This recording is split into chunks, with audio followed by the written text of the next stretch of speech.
Hello and welcome back to another night out in the shed.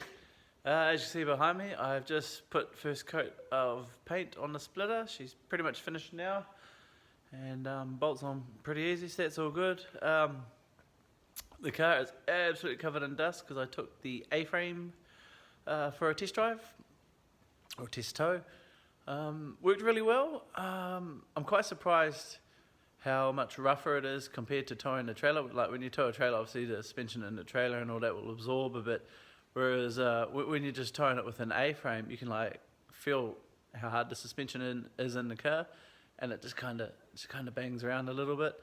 And also coming down my driveway, I have like a hairpin corner that's gravel and downhill, and I was going down, and because there's no weight on the back of the car, on the back of my tow car, and then this thing here is pushing, it just tried to jackknife me the whole way down, so we ended up drifting the whole way down around there.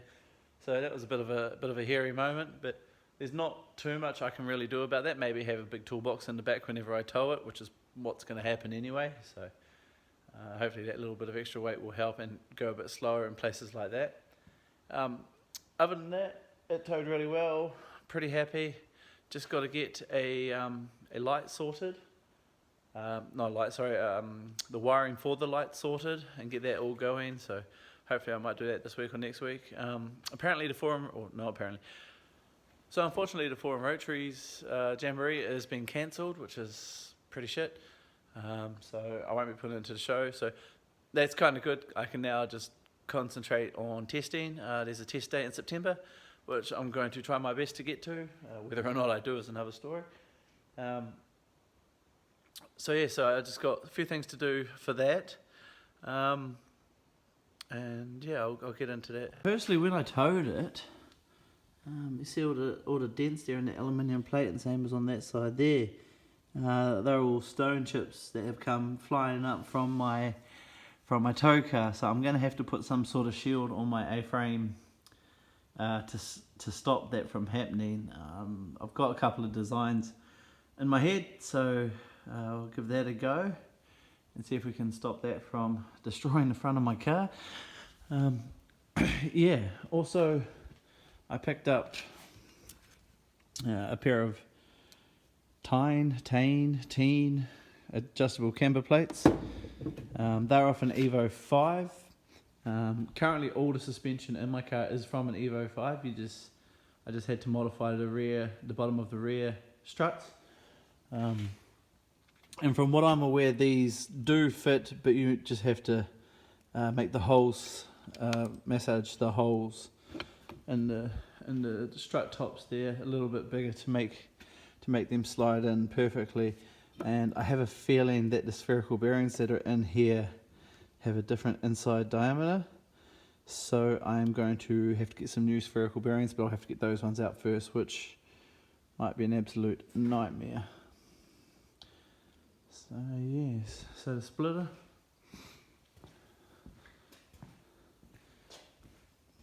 The paint's still wet, so hopefully it'll dry up shortly and I can put another coat on. That's all on, it's all pop riveted all the way around. So yeah, it looks really good on the car. It's going to look even better now that it's black. It looked a bit strange just having a big chunk of plywood hanging out the front, but that's all good. So what I might do is I might jack the front up and pull out the front coilovers and see what I need to do to swap these top hats over. So I've just popped my bonnet and seeing the amount of dust that must have come pouring through as I was driving up the gravel road towing it. I'm not gonna lie, that's pretty shit. I mean, yep. Not to worry. We'll give it a blow off and have to try and sort something else out. I might have to blank my vents off altogether. I mean, that could have just come pouring in through the flash new light. Now I've just decided to fill everything up with dust, but kind of. I was going to say it kind of looked like it came through the radiator, but it doesn't really. I'll say it's just literally filled everything up. Gravel roads, not ideal.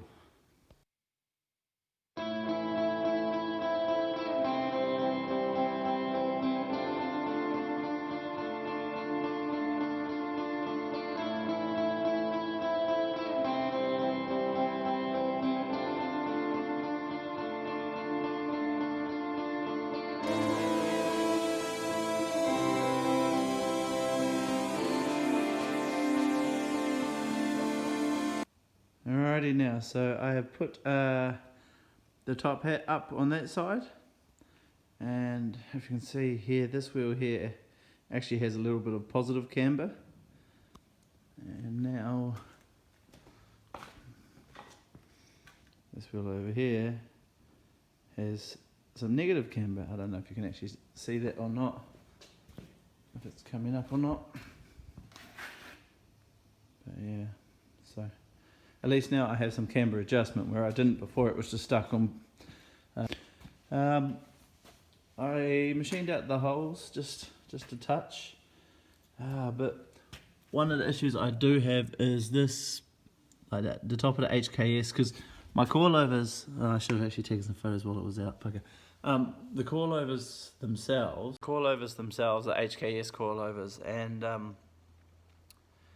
the threaded shaft that comes up the top is about 16mm, whereas the hole inside the tane top hats, or the inside the spherical bearing, is about 18mm, so it's got a bit of slop. So I'm going to get some new spherical bearings for it. I just really wanted to put these in to make sure that they're actually going to do what I wanted them to do. Also, I think the bolt hole might be different on the Evo 5s, because I had to use the left one on the right hand side and the right one on the left hand side to get it to, for it to be right. Either that, or I don't know, the sticker's been swapped, or who knows. But they fit, so if that is something you're looking to do, want to get some suspension for a bit cheaper, as it's quite hard to get GTO parts nowadays, you can always just go and get some Evo 5 coilovers, and yes, they bolt in. No, it's not bolt straight in, but yes, you can bolt them in relatively easy, just with a little bit of work and a little bit of engineering. So that's always a thumbs up. So yeah, so I've just got to try and get the spherical bearing out of the other one, measure it up so I can order some new ones. So let's have a jam at doing that, eh? Right, it's another night out in the shed. Sorry, the lights are lights are still warming up. Came over last night and gave the car a bit of a clean. As you saw in the last video, it's absolutely filthy. So she's looking pretty good now. Gave it a bit of a polish, which surprisingly comes up quite nice over top of vinyl wrap. So that's, I don't know, a bit of a useless information for you. Alright, so what I've got to do is I've got to pull the suspension out on this side again, and in the spherical bearings that are on the tane top hats, it needs like an adapter sleeve. So I've got to machine one of them up. So I raided the old man's shed last night and pinched his little lathe. So I'm just going to use some old bolts and machine them up to be a sleeve to go inside the spherical bearing, just to fill the gap up between that and the top of the suspension, because obviously tane and HKS run different size shafts, or whatever you want to call it. So we'll get that sorted, and yeah, we'll move forward from there.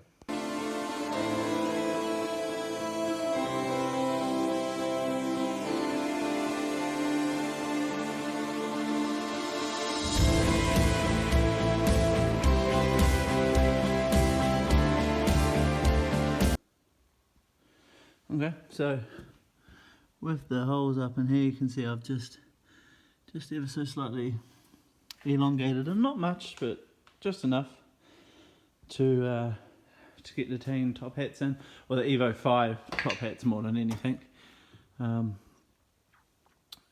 and also these studs, I had to shorten them down. I'll clean them up and make them a bit nicer now that it's out, but yeah, I had to shorten them down because they actually hit the bonnet. Alright, so inside here, let me get that off and I'll show you. Alright, so that's the top of the HKS strut there, and it had this like sleeve that goes over top here, and then it came originally running one of these, which is a stock GTO top hat, which sat straight on top of there, and that sleeve fit perfectly inside there. Now the problem is that's, I think this is a 14mm sleeve, and the inside of this here is 16mm, so when you put that in there, it's a bit loose. So what I'm going to do is, I'll just put this, sorry my bench is an absolute mess at the moment. So as you put that on there, you've got quite a bit of slop. So I'm going to machine up one of these new spacers to that size inside diameter, and that should get rid of all that slop.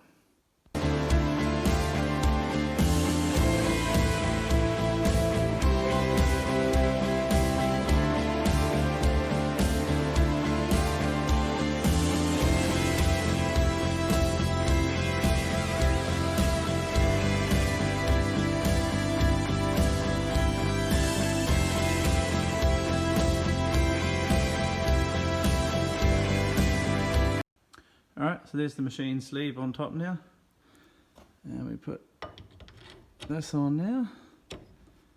Now she has absolutely very minimal play now. I was going to say absolutely none, but there's just the tiniest little fraction of it. Oh, my strut isn't tightened device for some reason. But yeah, no, once she's all tightened up now, she'll be all good.